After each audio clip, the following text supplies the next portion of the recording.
மாதுளையில் அப்படி என்ன சிறப்பு இருக்குது, எதற்காக வந்து மாதுளை வந்து இந்த அளவுக்கு பயன் தரக்கூடியதுன்னு பேசுகிறாங்க அப்படின்னு பார்த்தோம்னா, மாதுளை வந்து முதல்ல வந்து அதிகபட்ச இரும்பு சத்து தரக்கூடிய ஒரு கனிரகம் வந்து மாதுளை பழம். இதனுடைய இனிப்பு தன்மையோடு சேர்ந்து நமக்கு கிடைக்கக்கூடிய ஒரு மிக முக்கியமான கனிமம் வந்து இரும்பு சத்து. இன்றைக்கு நிறைய பேர் குழந்தைகளுக்கு, நிறைய பெண்களுக்கு ஒரு பிரச்சனையாக இருக்கக்கூடிய ஒரு நோய் வந்து இரத்த சோகை தான். அதுவும் குறிப்பாக இந்தியா போன்ற நாடுல என்ன சொல்கிறாங்கன்னா, வளர்கிற குழந்தைகளில் கிட்டத்தட்ட 40% பெண் குழந்தைகள் வந்து இரத்த சோகைங்கிற அனீமியாங்கிற பிரச்சனையில் இருக்கிறாங்க.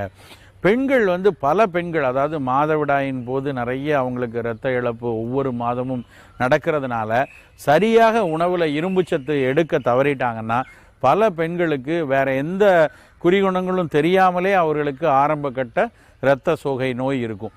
அப்புறம் வேற ஏதாவது ஒரு நோய் வந்து